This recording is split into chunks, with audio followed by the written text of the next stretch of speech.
200 milliards de dollars, c'est la somme que le Pentagone pourrait demander pour une guerre qui n'a même pas encore été officiellement approuvée. Les États-Unis sont-ils en train de s'engager dans une guerre beaucoup plus grande que prévu? Mais un chiffre a particulièrement retenu l'attention ces dernières heures, 200 milliards de dollars. C'est le montant que le Pentagone envisage de demander pour financer la guerre en Iran, une somme gigantesque qui dépasse largement les budgets habituels des opérations militaires récentes. Et ce détail est loin d'être anodin, car une telle demande ne correspond pas à une intervention limitée ou à une opération ponctuelle. Elle suggère quelque chose de beaucoup plus vaste, beaucoup plus structuré. Mais ce qui intrigue encore plus, c'est le flou autour de cette annonce. Interrogé publiquement, le secrétaire à la Défense n'a pas confirmé directement le chiffre. Il a simplement laissé entendre que les besoins pourraient évoluer, tout en reconnaissant que des financements importants seraient nécessaires. Autrement dit, même au plus haut niveau, la situation reste incertaine.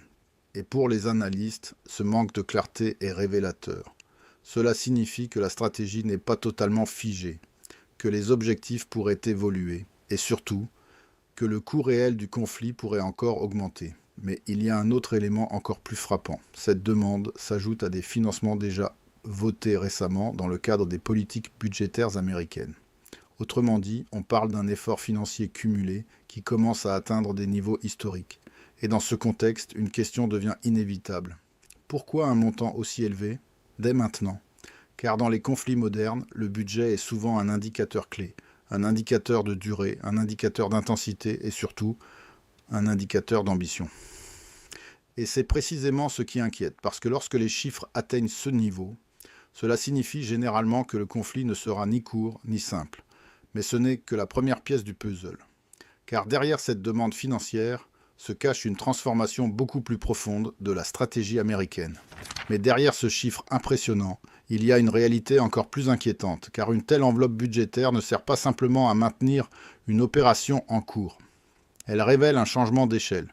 Jusqu'ici, les interventions militaires américaines dans la région pouvaient être perçues comme limitées, ciblées, parfois même temporaires. Mais avec un financement de cette ampleur, on entre dans une logique totalement différente, une logique de guerre prolongée. Et ce détail est essentiel, parce qu'un budget aussi élevé implique des déploiements plus importants, des opérations plus fréquentes, et surtout une capacité à soutenir un conflit sur la durée. Autrement dit, on ne parle plus d'une simple réponse stratégique. On parle d'un engagement potentiellement massif. Mais ce qui inquiète encore plus les analystes, c'est ce que ce type de préparation implique en coulisses. Car augmenter les moyens, ce n'est pas seulement renforcer l'armée, c'est aussi élargir les objectifs. Plus de ressources signifie plus d'options militaires, plus de cibles potentielles, et donc un risque accru d'escalade. Et c'est là que la situation devient beaucoup plus complexe.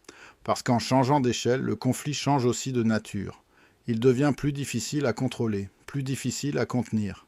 Et surtout, beaucoup plus imprévisible. Mais ce n'est pas tout. Ce type d'engagement envoie aussi un signal très clair aux adversaires des États-Unis. Un signal de détermination, un message qui peut être interprété comme une volonté d'aller plus loin, voire d'intensifier le rapport de force. Et dans un contexte déjà extrêmement tendu, ce genre de signal peut provoquer des réactions rapides, parfois incontrôlables. Car dans ce type de situation, chaque décision d'un camp pousse l'autre à s'adapter, à répondre, et parfois à surenchérir. Ce qui crée une dynamique dangereuse. Une dynamique où l'escalade devient progressive, mais constante, et c'est précisément ce que redoutent de nombreux experts. Car lorsque la guerre change d'échelle, elle dépasse souvent les prévisions initiales. Mais ce basculement stratégique pose aussi une autre question, encore plus sensible. Qui décide réellement de l'ampleur de cette guerre? Mais ce basculement stratégique ne dépend pas uniquement de l'armée. Il dépend d'une décision politique hautement explosive, car aux États-Unis, une telle demande de financement ne peut pas être validée sans le feu vert du Congrès. Et c'est précisément là que les tensions commencent à apparaître. Officiellement, les parlementaires n'ont pas encore autorisé une guerre à grande échelle contre l'Iran.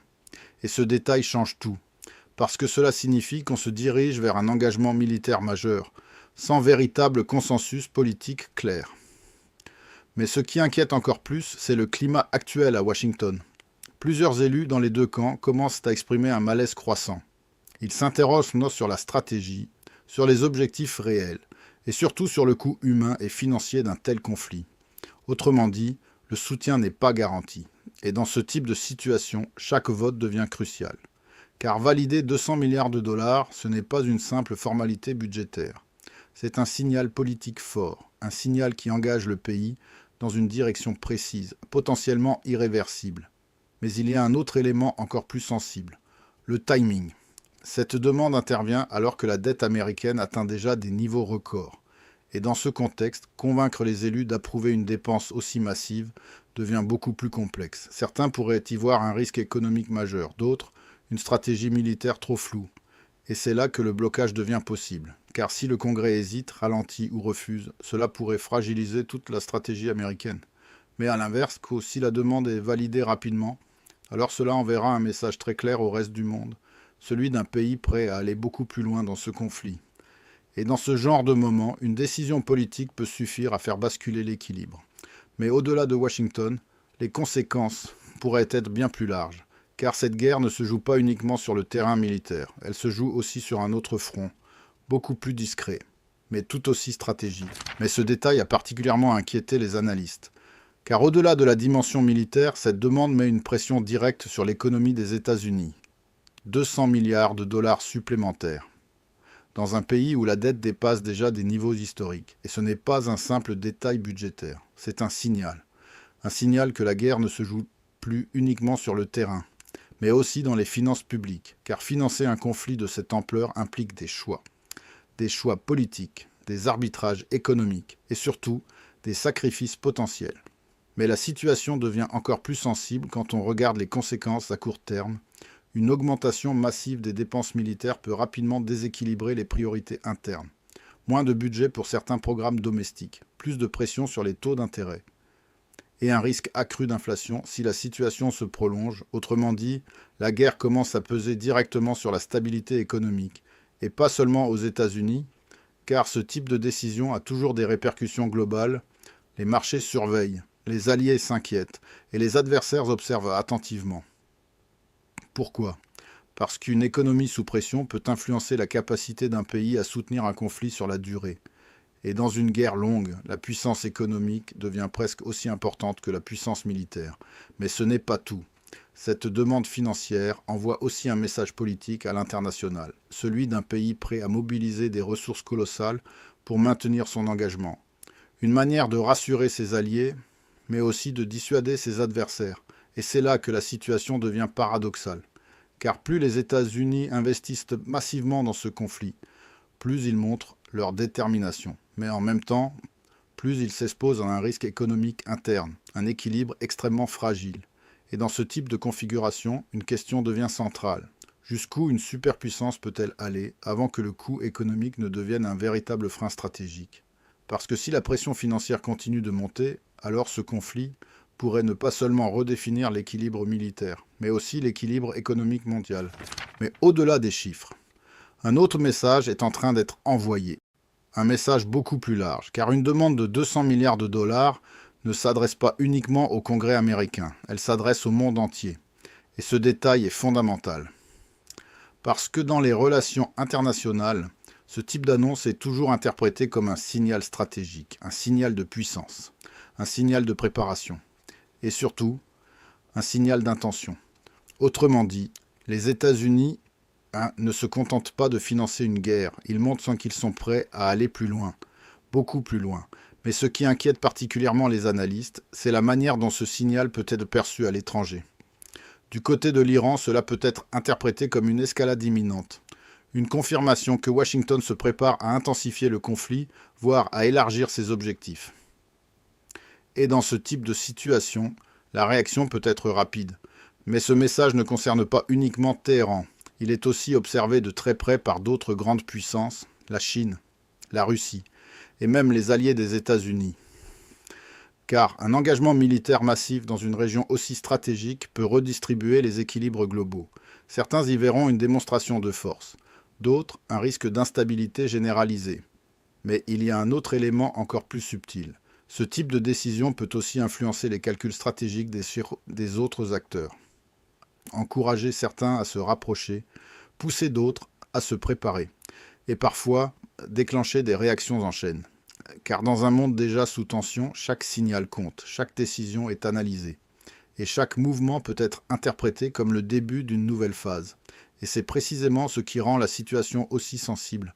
Parce qu'en envoyant ce message, les États-Unis ne contrôlent pas totalement la manière dont il sera reçu, ni les réponses qu'il pourrait provoquer. Et dans ce type de dynamique, une simple perception peut suffire à accélérer l'escalade. Mais justement, c'est cette escalade qui commence à inquiéter de plus en plus. Mais c'est précisément là que le danger devient réel. Car plus les moyens augmentent, plus le risque d'escalade devient difficile à contrôler. Et ce détail est crucial. Parce qu'un budget de cette ampleur ne sert pas uniquement à maintenir une position défensive. Il permet d'intensifier les opérations, d'accélérer les frappes et d'élargir les zones d'intervention. Autrement dit, chaque ressource supplémentaire peut se transformer en facteur d'escalade. Mais la situation devient encore plus complexe lorsqu'on regarde la réaction adverse. Face à une montée en puissance américaine, l'Iran pourrait être poussé à répondre plus fortement. Non pas forcément par choix, mais par nécessité stratégique, car dans ce type de confrontation, ne pas répondre peut être perçu comme une faiblesse. Et répondre, c'est prendre le risque d'aggraver encore la situation. C'est ce qu'on appelle une spirale d'escalade. Une dynamique où chaque action entraîne une réaction. Et chaque réaction entraîne une intensification. Et très vite, les événements peuvent dépasser les intentions initiales. Mais ce n'est pas tout. Plus le conflit s'intensifie, plus le risque d'erreur augmente. Une mauvaise interprétation, une frappe mal calibrée, un incident imprévu. Et soudain, la situation peut basculer. Car dans des zones aussi sensibles, avec autant d'acteurs impliqués, la marge d'erreur est extrêmement faible et les conséquences peuvent être immédiates.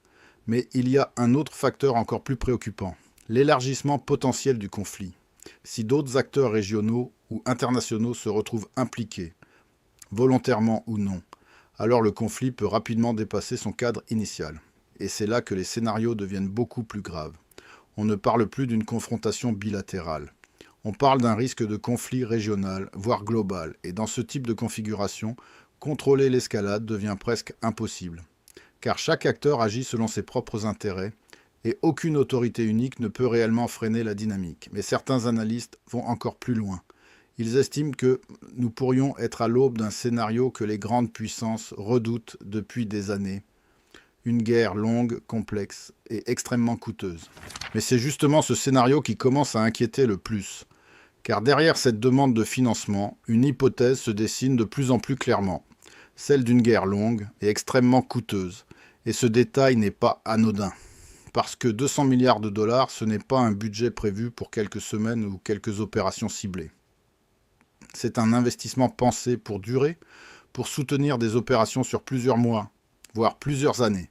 Et pour les analystes, ce type de projection rappelle des précédents bien connus. Des conflits qui devaient être rapides, mais qui se sont transformés en engagements prolongés, avec des coûts humains, économiques et politiques considérables. Mais la situation actuelle est encore plus complexe. Car contrairement à ces conflits passés, celui-ci se déroule dans un contexte international beaucoup plus tendu, avec plusieurs puissances impliquées, des alliances fragiles et des intérêts stratégiques majeurs en jeu. Autrement dit, le risque d'enlisement est bien réel. Mais ce qui inquiète encore plus, c'est la capacité à en sortir. Car une fois qu'un pays engage des ressources aussi importantes, reculer devient difficile. Politiquement, militairement et même symboliquement, chaque nouvelle dépense renforce l'engagement. Chaque opération renforce la nécessité de continuer et progressivement, le conflit s'installe. Mais il y a un autre élément à prendre en compte. Le coût ne sera pas uniquement financier. Une guerre longue signifie aussi une pression constante sur les forces militaires, sur l'opinion publique et sur la stabilité globale. Et dans ce type de situation, l'usure devient un facteur clé. Usure économique, usure stratégique et parfois usure politique. Mais malgré ces risques, une chose est claire. Si une telle somme est réellement mobilisée, alors les États-Unis se préparent à un conflit qui pourrait durer bien plus longtemps que prévu. Et c'est précisément ce qui rend la situation aussi incertaine. Car plus une guerre s'inscrit dans la durée, plus ses conséquences deviennent difficiles à anticiper. Et surtout, difficiles à contenir. Le conflit change de nature. Opération militaire, engagement massif, enjeu global, l'ampleur du financement, révèle l'ampleur réelle du conflit. Si cette demande est validée, les États-Unis pourraient entrer dans une nouvelle phase de guerre aux conséquences bien au-delà du Moyen-Orient.